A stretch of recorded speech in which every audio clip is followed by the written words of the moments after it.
Hello and welcome to the 6th edition of UTA Spotlight Spring 2017. I'm Emily Arsema. Today we meet the new director of the Center for African American Studies at UTA. We see how the Lady Mavs plan to continue their season after the victory over the weekend and how studying abroad can benefit students. Thank you for joining us. This is UTA Spotlight.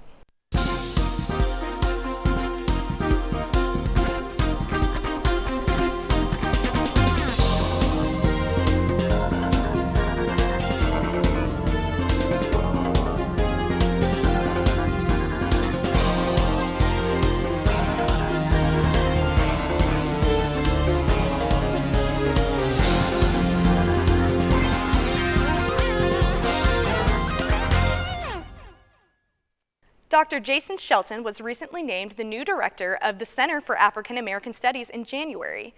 Camille Connor talked with him about his new position, his research, and his approach to teaching. Dr. Jason Shelton grew up in South Central LA and became aware of social class at an early age. He says this led to his current research on how race, class, and other social factors construct how Black people experience the world. And my parents were young, they were college educated, they were poor and broke, but they knew that life was going to get better for them. All the little homies from the neighborhood used to come by our house. And I didn't realize it then, and yeah, they liked me and my brother, don't get me wrong, but part of the reason they came by our house was that my parents were middle class, basically. My parents would put food on the table for a lot of those kids. They would take them to the movies. They would give them Christmas presents. They would do stuff. And that's what I realized, is that all those little homeboys from South Central whose parents were college educated and young and broke, those kids grew up and they went on to have a very different life from those other kids on that same block or within the same vicinity whose parents didn't have a college education. Dr. Shelton recently became the director for the Center of African American Studies. He shares what he hopes to bring to the center this year. To grow the minor. I want to continue to teach classes and bring young people in, talking about the Black experience, bringing speakers to campus who are interested in engaging in play and more that we can do. And so I just would love to see our center continue to grow. We got great people who work here who are talented and are smart, and just sort of continue to let these opportunities come. Patricia O'Brien, the student development specialist, shares how she came to work for the center and her experience as a former student of Dr. Shelton. I became a minor in African American Studies, and it stemmed from out of here. So I said I could do the minor presentations across campus, and they liked what I said and they hired me. Dr. Shelton is different. He's more laid back. He takes a lot of our input in, and he has a different perspective that I like. Dr. Shelton teaches his students about statistics between different races and asks them why things are the way they are. It's always a fun time when I'm able to share with them my latest research project and get their feedback and share with them some of the findings. What do you think? And you get their opinions about stuff. I think what's really important for young African Americans is to realize is, yes, we've come a long way, but no, we're not there yet. Get your dream. Go get that big house. Go do your thing. I'm all supportive of that. But you also have to remember that there were people before you and people after you that still haven't had the opportunity to make it in the same way. Camille Connor, UTA News. For more information on the Center for African American Studies or minoring in African American Studies, you can visit uta.edu/CAAS. As the Lady Mavericks season draws to a close, they're battling for the position in the Sun Belt Conference. This past Thursday, they took on the Troy Trojans with some flair. Mark McKinday has more.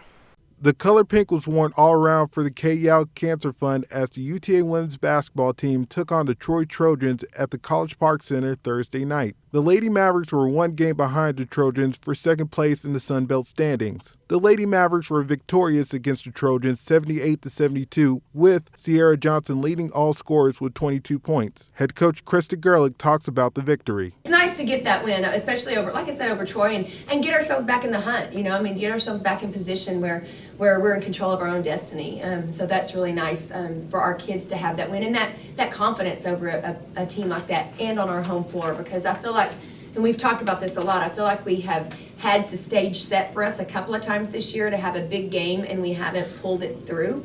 And I think that the stage was set again, and we pulled through this time.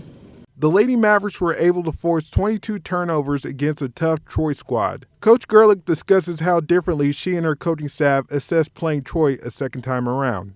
Our game plan was smarter. The last time that we played them, we're a pressing team. We like to go up and down. So are they. They're a little bit more up and down than we are, and they were much better at it the first time we played them. And so that really is on us as coaches, because I felt like that we were just like, yeah, let's go sick them, we can do it, and it got into a running match, and I know better than that. With this victory, the UTA women's basketball team has sole possession of second place in the Sun Belt Conference. Coach Gerlich puts the season in perspective. We definitely are building, and we know that, and this team is building. We knew that this year would be a building year because we have so many new players, and we knew that we had some really talented players and some very skilled players that was going to be able to play at a high level. But chemistry is always the issue when you have that many people or that many new kids, and so we knew this year would be kind of a marathon and take it some time to put it together. Mark McKinday, UTA News. The Lady Mavericks will close their regular season on the road. Speaking of being on the road, some students recently returned to UTA to talk about their experiences in the study abroad program. Justin Oliver was there to find out more. Have you ever thought about experiencing what life may be like studying in another country? Well, now's your chance. UTA's Office of International Education offers the Study Abroad program, which allows students to travel overseas and study for a certain amount of time. Study Abroad advisor Amanda Sines hosted a panel on Thursday to showcase 10 students who had previously been a part of the program. This also gave the students in the audience a chance to ask questions and help with their decision to study abroad.